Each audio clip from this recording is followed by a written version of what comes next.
Imagine buying a ranch for just $1. Sounds like a dream, right? But what if that dream hit a dangerous nightmare? When Jake turned the knob on that old door, he had no idea he was about to step into the most thrilling and deadly chapter of his life. A mysterious woman living in hiding, secret documents worth a fortune, and enemies who wouldn't hesitate to kill for them. Would you have the courage to stay? How far would you go for love? From this moment on, every second could be his last. And the true price of that ranch might be paid in blood. Would you face a fate that seems already sealed, or run? Well, you still can. If you want to find out how this story ends, a tale full of suspense, forbidden love, and heart-pounding twists, stay with me until the very end of the video. And take a moment to subscribe to the channel, because here you'll always find emotional, gripping, and unforgettable stories. Now tell me in the comments, would you stay ... or would you run? He bought a ranch for just $1. But what he found there would change everything. A mysterious woman living alone, hidden documents worth a fortune, and dangerous men willing to kill for them. What was supposed to be a fresh start became a race against time and against death. Get ready for a story packed with suspense, emotion, and an unlikely love born in the heart of danger. If you love gripping stories with twists and turns, hit that subscribe button right now. Every week, you'll get new videos filled with romance, drama, and suspense that will keep you hooked until the very last second. And tell me in the comments, what city or state are you watching from? I want to see how far this story will reach. No. One believed that old ranch was worth anything.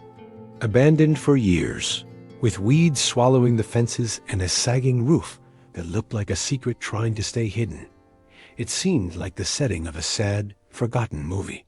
But for Jake Whitmore, it was the fresh start he'd been waiting for ever since he buried his wife back in 1992. A ranch for $1. The kind of miracle a broken man says yes to without thinking twice.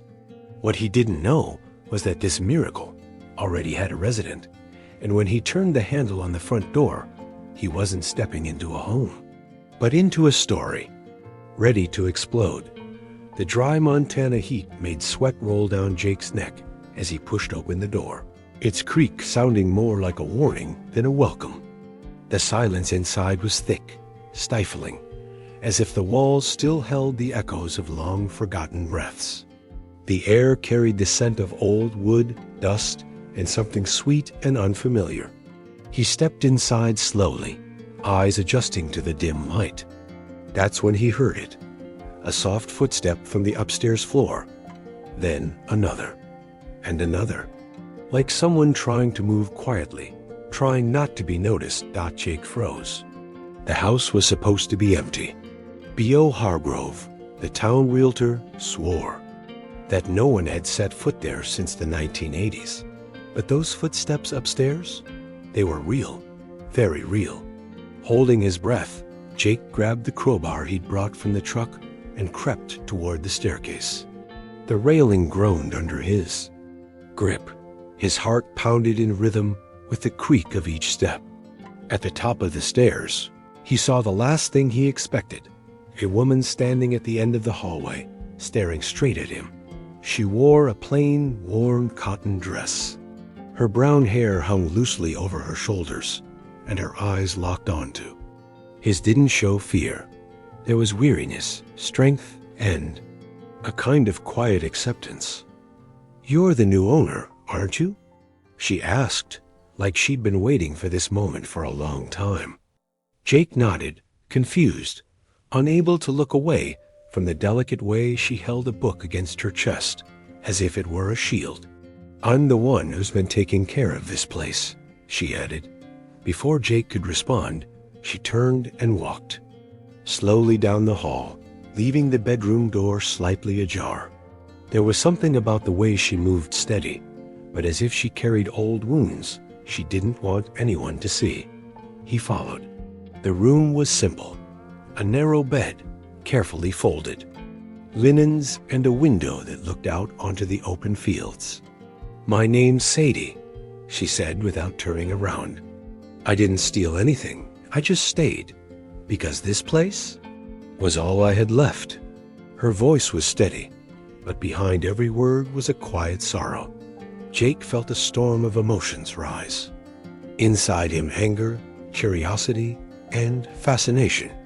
Why would a young woman, alone, choose to hide here for so many years? Sadie, why didn't anyone mention you? The realtor swore this place was empty. She looked back over her shoulder, her eyes gleaming with something he couldn't quite name. Because they don't know. And maybe it's better that way? A soft breeze drifted through the window, carrying the scent of hay and the storm, rolling in. And in that moment, Jake knew nothing about this was going to be simple. That night, Jake couldn't sleep. The wind rattling the windows, the creaking of aged wood, and the memory of Sadie's eyes kept his mind restless. Who was she really? What was she hiding? Sitting at the kitchen table, he watched the small flame of the oil lamp flicker as footsteps echoed upstairs. Sadie was up there, quiet as a ghost. And even though he barely knew her, Jake felt his life was about to change forever. God at sunrise. Jake decided to repair the back fence, trying to keep his thoughts busy. As he hammered nails into loose boards, he saw Sadie approaching, sleeves rolled up, carrying a bucket of water. She stopped a few steps away, watching him in silence. "You don't have to do that," she said softly. Jake looked up, wiping sweat from his brow. "Yes, I do. I bought this place, remember? I'm not letting it fall apart." Sadie bit her lip and looked down, like she was carrying a burden he didn't yet understand. As the sun climbed higher, they worked side by side. Few words, long glances. Jake tried not to show it, but every little thing she did, the way she tied her hair, wiped her hands on her apron, stirred something inside him, something he thought had been buried along with his wife. When they finished, they sat under the shade of an old tree, worn out.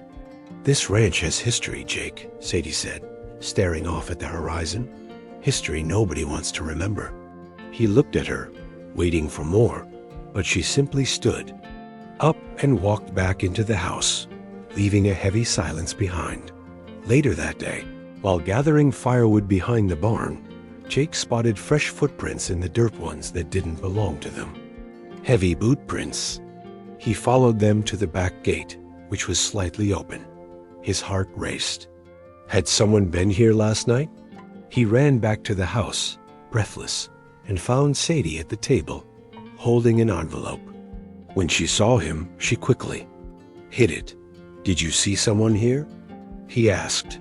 She shook her head, nervous. But Jake knew she was hiding something. And it wasn't small. The air inside the house turned thick, almost suffocating.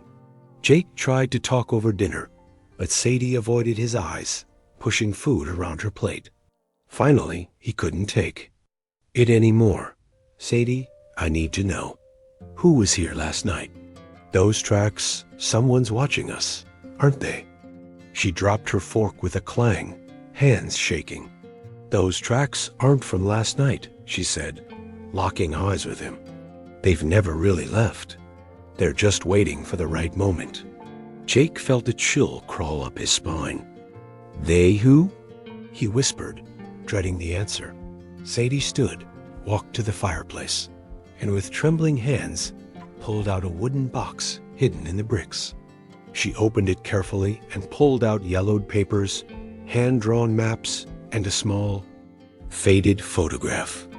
"This ranch was my father's," she began, her voice thick with emotion. "He discovered something here, something valuable. But greedy men took everything from him. And now they want to take it from me too." Jake stared at the documents. In stunned silence, it was real. She was being hunted. And now he was caught in the middle. Suddenly, a sharp sound echoed outside. Jake ran to the door. At the gate, a loose horse stood waiting. Tied to its saddle was a dirt-stained note.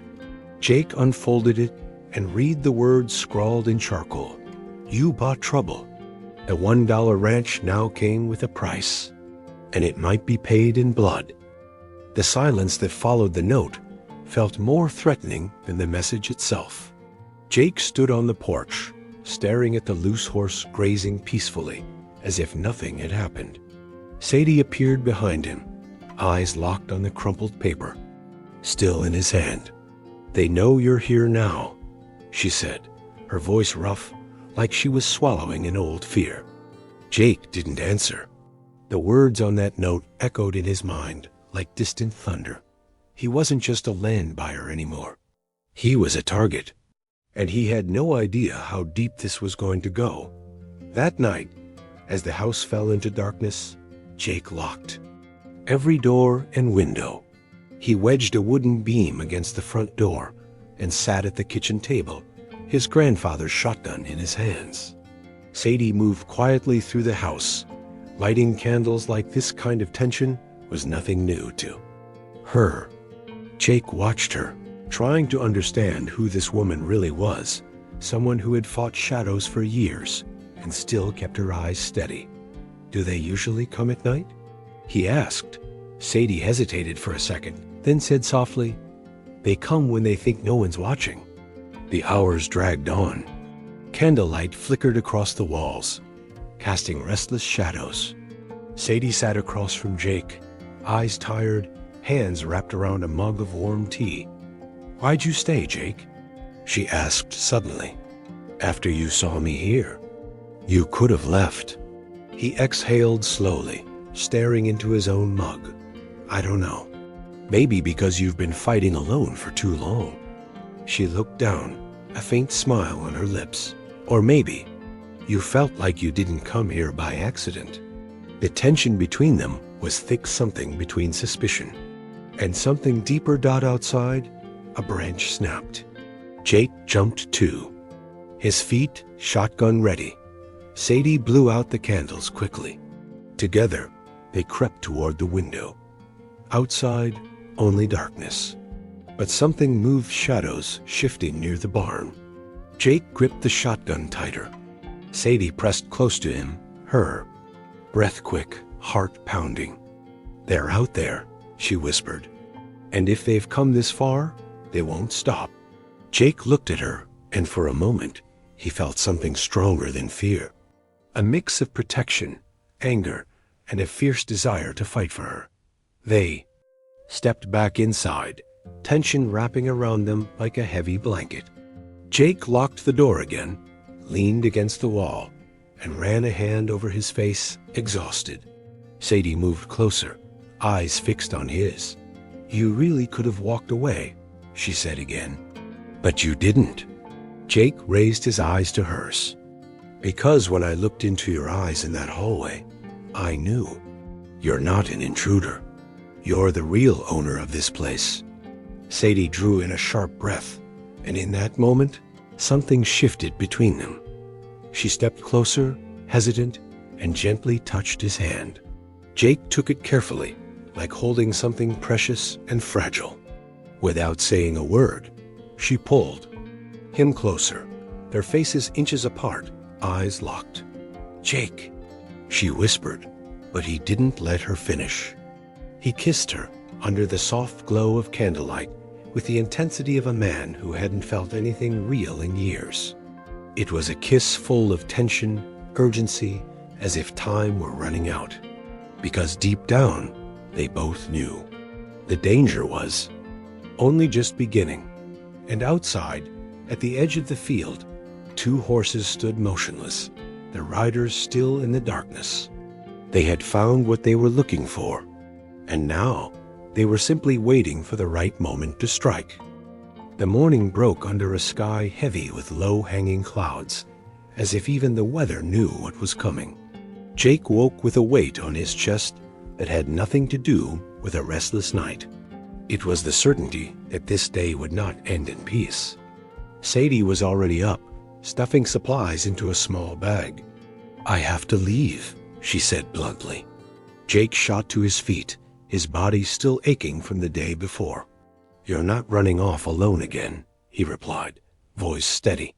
"Not after everything?" Not after last night? Sadie faced him, eyes glassy, but her expression resolute. You don't get it, Jake. These men, they don't stop.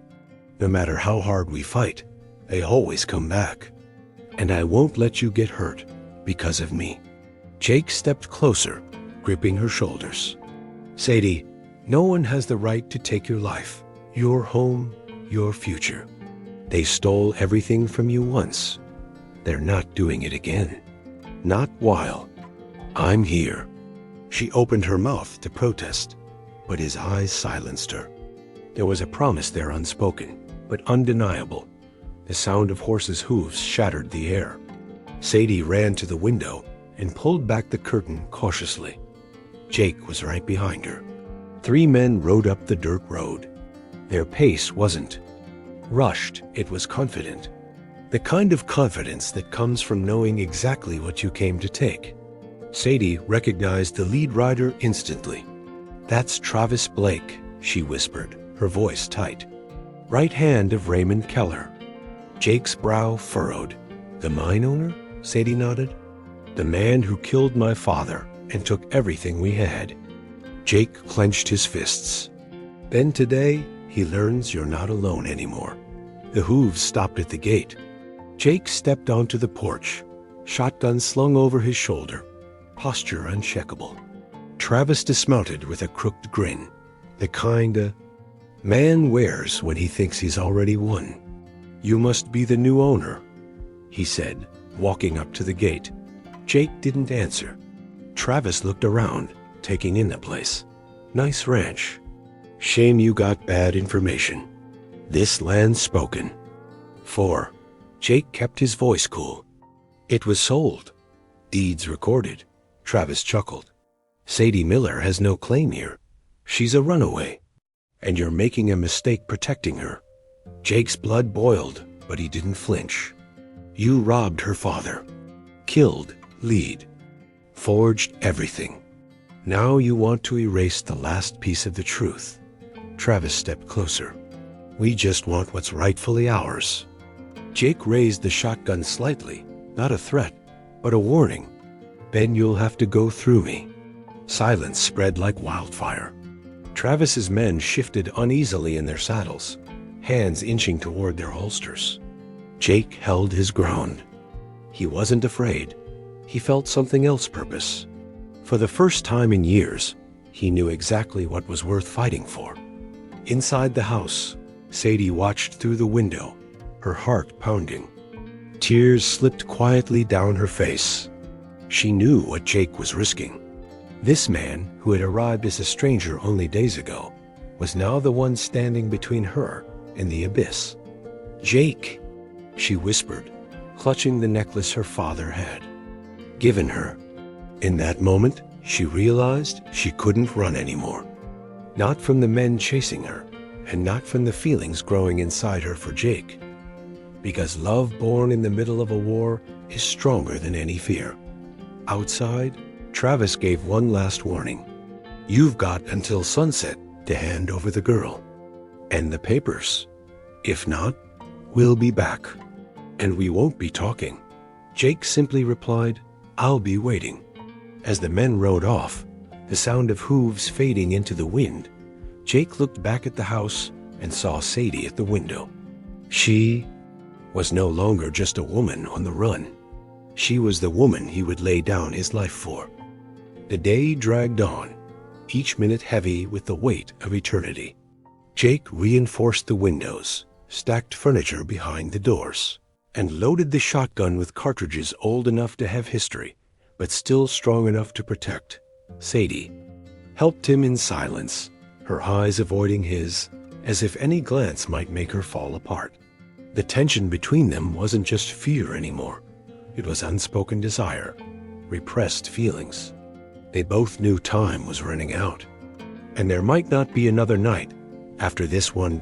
In the living room, sitting before the cold fireplace, Jake pulled out the box where Sadie kept the documents. This is what they're after? He asked, holding the yellowed papers. Sadie nodded. My father spent years mapping every gold vein, every inch of land. He used to say justice had to be written down to exist. And that's why he died. Jake touched the maps with reverence. And now they want to erase you too. Sadie swallowed hard, fighting tears, but one slipped free. I'm done running. Jake, I'm done living in fear. Jake moved closer, taking her hands in his. You're not alone anymore. And if this is our last day here, I need you to know. Sadie looked up, her eyes searching for something she hadn't felt in years, a place to feel safe. Jake took a deep breath. I don't know how, but the moment I saw you on those stairs, ... something inside me woke up. Something I thought died with my wife. Sadie gently placed a hand on his face, and something inside me ... finally started to live again. In the silence between them, they kissed with the intensity of two souls who know time is short. The kiss was deep, filled with urgency and emotion. His hands cradled her face tenderly, while she clung to his chest like it was the only solid ground she had. For a moment, they forgot the danger, the enemies, the approaching sunset. In that space, there was only them, a man who had lost everything and found a reason to stay, and a woman who carried the weight of the world, now finding a heart where she could rest. The distant sound of an engine shattered the moment. Jake ran to the window. A truck was coming down the dirt trail, not Travis's men. Sadie looked over his shoulder. It's Sheriff Monroe. Jake's brow tightened. Can we trust him? Sadie hesitated. I've never trusted him. But if he's here, he knows something. Jake stepped outside to meet him. The sheriff stopped his dusty truck and stepped out slowly. Heard you had visitors today, Whitmore. Jake nodded, guarded. They're coming back at sunset. Monroe scratched his chin. Then you've got less than 2 hours to decide. If you're gonna fight, ... or run. Back inside, Jake told Sadie what the sheriff had said. She looked at the documents, then at Jake. If we hand over the papers, maybe they'll let us live. Jake stepped closer, firm. And live with that guilt? Knowing we let the truth die? No. If they want it, they'll have to fight. Sadie wrapped her arms around him, her heart pounding. Then we fight. As the sun dipped toward the horizon, casting golden light through the windows, they both knew tonight would change everything. For the ranch. For them. For good. The sunset painted the sky in shades of fire and blood as the horses returned, their silhouettes sharp against the horizon. Jake stood on the porch, shotgun in hand, eyes locked on the men approaching like predators who had already tasted blood. Sadie stood beside him, the box of documents clutched tightly in her arms. Are you sure about this? She asked, her voice trembling but steady. Jake nodded. The truth has to survive. And so do you. She looked at him, eyes brimming, with tears. And if this is the end for us? Jake pulled her close, their faces inches apart. Then let's make every second count. Travis dismounted with a cold smile, 2 armed men flanking him. Looks like you've made your choice, Whitmore, he said, stopping at the gate. Jake didn't respond. Travis continued, hand over the papers, the girl, and this ends right. Now you walk away alive. Jake stepped off the porch, steady as stone. You already took everything from her once. You're not taking anything else. Travis's smile faded. Last chance, or this land's gonna drink your blood. From behind Jake, Sadie shouted, Then let it be yours. Suddenly, a gunshot poured through the silence. The bullet struck the porch wall, inches from Jake's head. He dove behind a barrel, while Sadie hit the ground, shielding the documents. Gunfire erupted, echoing through the valley. Jake returned fire with calm precision, every shot deliberate, while Sadie ran to the back of the house. Out in the distance, Sheriff Monroe watched from his truck, still undecided whether to step in. But something shifted in him when he heard Sadie scream her father's name. It was a voice from the past. He could no longer ignore Dot inside. Sadie pulled open a hidden door beneath the floorboards and stashed the documents inside an old tin box. With bullets still cracking outside, she rushed back to Jake, who now had a gash on his arm from flying debris. "You're hurt," she cried, trying to stop the bleeding. Jake gripped her hand. "It's just a scratch. I'm not going down now. I promised I'd protect you. Remember?" Sadie looked at him, tears and sweat mingling on her face. "And I promised I wouldn't let anyone die for me again." The sound of hooves in the distance caught everyone's attention. A new group of riders appeared on the road, raising dust. Jake and Sadie exchanged glances. More of them. He asked, tense. Sadie stood, squinting into the fading light. "No, wait." She narrowed her eyes. "That's Micah. He was my father's foreman." Jake exhaled, relief washing over him. "Maybe we've got all eyes." Travis spotted the new riders and shouted to his men, "Shoot if they get close." But Micah was already closing in. He yelled back, "Anyone lays a hand on her, answers to me." Travis faltered, caught off guard, and the gunfire stopped. Micah dismounted, revolver drawn. "Sadie, are you all right?" She ran to him, the two embracing quickly, emotion held tight. "You came back," she whispered. "I never really left," he replied. Travis stood stunned, trying to grasp what was happening. Jake, still gripping his shotgun, stepped beside Sadie. "We've got a chance now." She looked at the two, men flanking her, and knew her fate had changed. She was no longer alone up on the hill. Sheriff Monroe watched everything unfold and decided it was finally time to make justice more than just a word. Sheriff Monroe rode down the hill slowly, his badge catching the warm light of the setting sun. His eyes locked on Travis, but also on Sadie, with the weight of a past he could no longer ignore. "Travis Blake," the sheriff called out, voice. "Steady, you're on private property, armed and trespassing. This ends now." Travis turned sharply, surprised. "Monroe? Since when do you have the guts to get involved?" The sheriff kept riding closer, hand resting on his holster. "Since I realized I've spent years pretending not to see what was right in front of me." Sadie stepped forward, her gaze sharp. You knew what they did to my father, and you did nothing." Monroe stopped in front of her, dismounted, and removed his hat with quiet respect.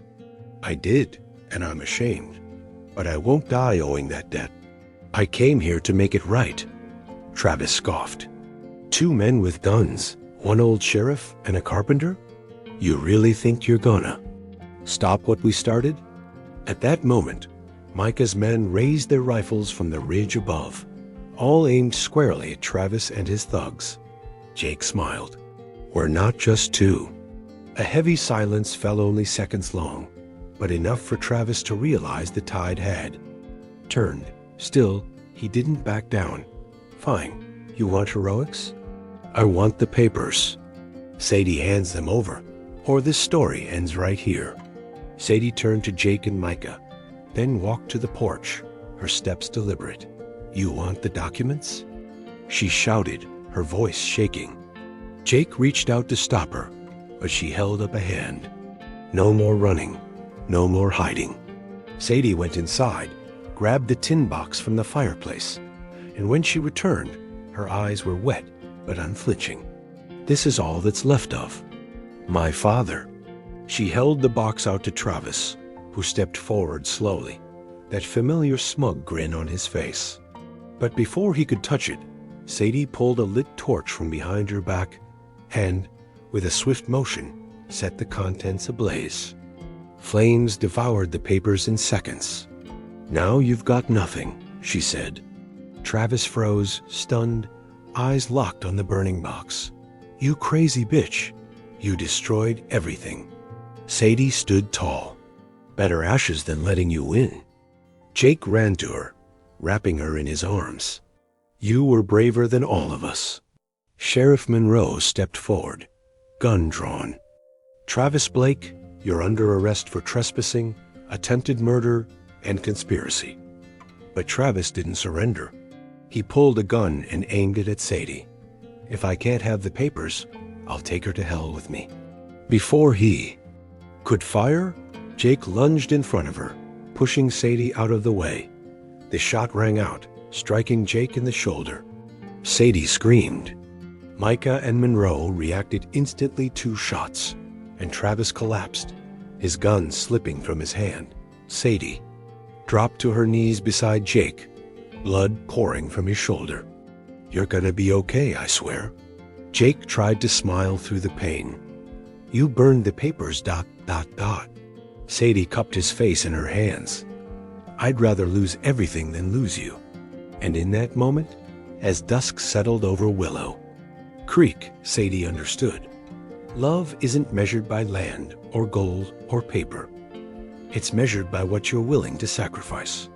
Jake, wounded but alive, gripped her hand and whispered, "You're my home now." She wept, but this time, it was with hope. Jake was rushed to the small Willow Creek clinic, Sadie clutching his hand the entire ride, never letting go, even as Micah sped down the dirt road in his old truck. Blood stained Jake's shirt, but his eyes never left hers. "Stay with me. Jake, please," she whispered over and over, like a prayer trying to hold back death. He managed a faint smile, despite the throbbing pain in his shoulder. "I haven't finished building our fence yet, Sadie. I can't leave now." She leaned in, resting her forehead against his, tears falling silently. "You're not going anywhere. Don't you even think about it." In the towns. Aging doctor, hands unsteady but heart steady, did everything he could. The bullet had missed his vital organs, but the blood loss was severe. Sadie waited outside the door, hands still covered in dried blood, staring at the closed entrance like her entire life was trapped behind it. Micah approached slowly.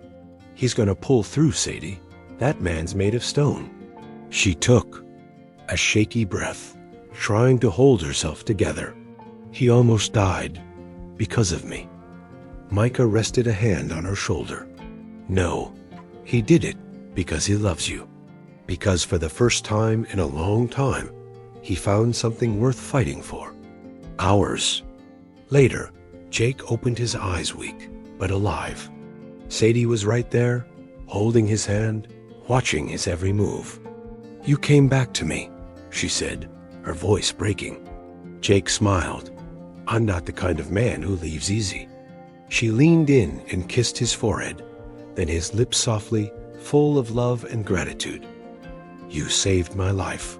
But more than that, you made me believe again." Jake squeezed her hand. "Sadie, from the moment I stepped into that ranch and saw you, I knew my place was by your side, no matter what comes next. I'm with you, always." That same morning, the news spread fast. Travis Blake was dead, and his men were in custody for trespassing and attempted murder. Sheriff Monroe presented documents found on Travis's horse, evidence of corruption and conspiracy involving Raymond Keller and several county officials. And Monroe did what no one expected. He turned everything over to the federal court. No more hiding. "It's time to make this right," he said. Sadie listened to the report with tears in her eyes. After years of silence, justice had finally come. Even though she'd burned her father's papers, the truth had survived. Weeks passed. Jake healed slowly, and together they rebuilt the ranch. Sadie laughed more, slept peacefully, and walked hand in hand with Jake through the fields, as if life had finally begun again. Micah stayed on to help. "This land's part of our story," he said. Willow Creek Ranch bloomed like never before. But the most powerful moment came on a rainy afternoon. Jake led Sadie to the oldest tree on the property, where they hung a wooden sign, "Miller Whitmore Ranch, where love defeated fear." She smiled, her eyes shining. "Our home." Beneath the soft rain, Jake cupped her face in his hands, eyes locked on hers. "Sadie Miller, you taught me to love again, to fight again, to live again. I'm yours, and I want to spend every day, every night with you. Marry me, right here, where it all began." Sadie laughed and cried at once, her heart pounding. "Yes, Jake, 1,000 times yes." They kissed with passion, with tenderness, with the kind of certainty that only comes when two broken hearts find healing in each other. The past no longer mattered. The future was finally theirs. Months had passed since the night that Bullet nearly took Jake's life, and Willow Creek Ranch had become more than just a patch of land. It was home, it was refuge, it was a promise. Jake and Sadie worked side by side, building not just fences and stables, but a whole new life. Their love blossomed like the fields around them, and every touch, every glance carried the memory of what they had survived. But even on the calmest mornings, there was still a whisper in the wind, as if the past hadn't been fully laid to rest. One crisp autumn morning, while gathering firewood near the barn, Sadie stumbled upon something buried beneath the dry earth, an old iron box, rusted but carefully locked. Jake helped pry it open. Inside were letters from Sadie's father, maps she'd never seen before, and a journal filled with detailed notes about the mine and the men who had tried to steal it. Sadie stood frozen. My father knew. He knew they'd come back, and he hid everything right here. Jake read aloud a line from one of the letters. "Daughter, if you ever find this, know that the truth is in your hands. Protect it. Protect yourself." With the newly found documents, Sadie and Jake decided to take everything to the authorities, not for revenge, but to finally end the shadow of the Kellers and give her father peace. Sheriff Monroe, now a man respected for righting his wrongs, helped them record and submit every piece of evidence. The news spread like wildfire in the local papers. Raymond Keller, the man behind the deaths and the fraud, was under investigation and facing possible arrest. Sadie felt the weight lift from her shoulders. "It's almost over, Jake. I can finally breathe." But Jake looked into her eyes and said, "No, Sadie, no. You can finally live." That night, the ranch was filled with celebration. Simple, just neighbors and friends, but full of joy. Micah strummed his guitar, and strings of lights hanging from wooden posts lit up Sadie's smile as she danced, barefoot with Jake on the damp grass. He held her as if the world might vanish and leave only this moment behind. "Promise me you'll grow old by my side," she whispered against his chest. Jake chuckled softly. "I'm already going gray." "Sadie," she smiled, "then I'll dye mine to match." And there, in the laughter and soft lights, they sealed another kiss, another chapter in a love that had defied everything. But not everything was over. In the middle of the night, while the house slept in peace, a black car crept down the dirt road.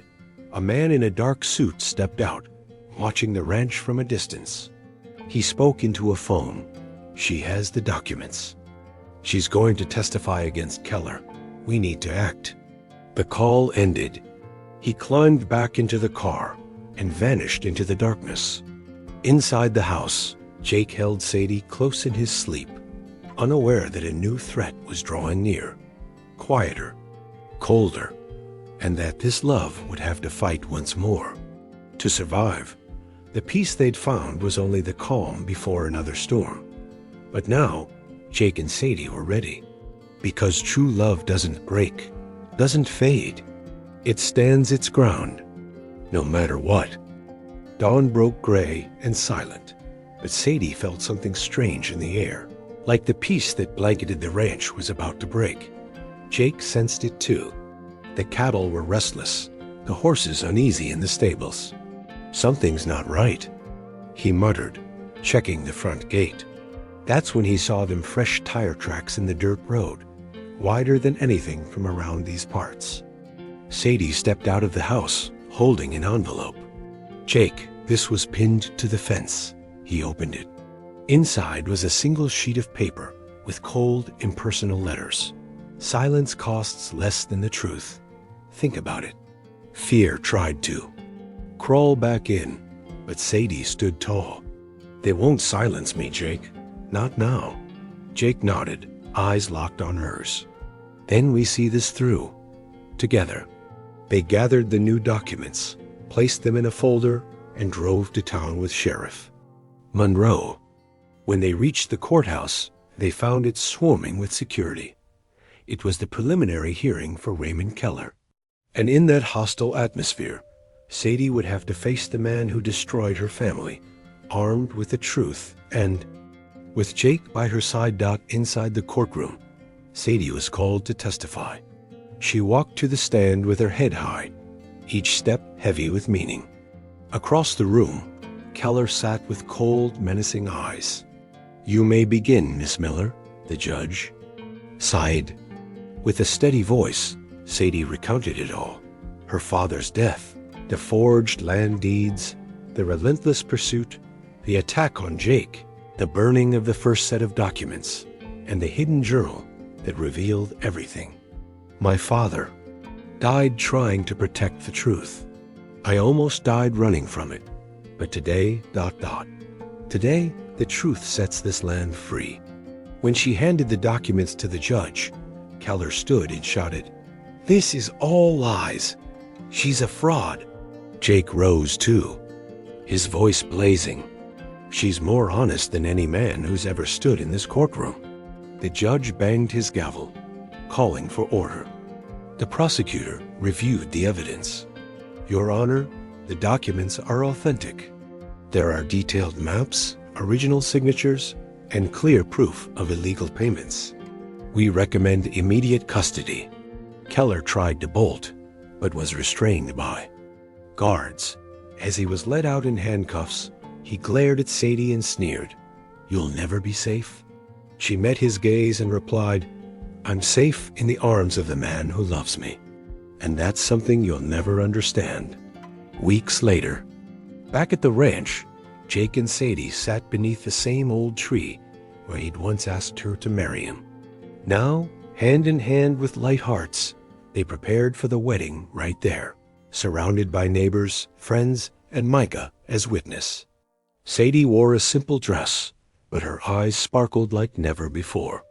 "Jake Whitmore," she said, "you came into my life like a storm and became the calm my heart had been waiting for." Jake smiled, overcome with emotion. "Sadie Miller, you've shown me that true love doesn't run. It stays, it fights, it builds." As they exchanged vows, the sky opened up and golden light poured over the ranch. Their kiss was long, deep, and filled with everything they had lived through: pain, struggle, passion, and hope. Their story wasn't made of luck, but of courage. And there, under the rising stars, Jake whispered in her ear, "I promise to love you with every sunrise and protect you through every sunset of my life." Sadie smiled. "You are my home, Jake, and I am yours." Willow Creek Ranch was now more than land. It was a legacy of love, a place where fear lost and love won forever. And so ends the story of Jake and Sadie, two souls scarred by the past who, in the face of danger, found the rarest treasure of all, a true love, one strong enough to face death, defy injustice, and rise from the ashes. Willow Creek isn't just a ranch. It's a symbol that love can bloom even in the harshest soil, and that truth, no matter how deeply buried, always finds a way to rise.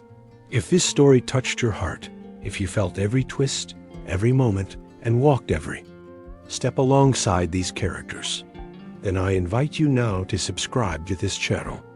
Here, every week, you'll find powerful stories filled with emotion, inspiration, and suspense.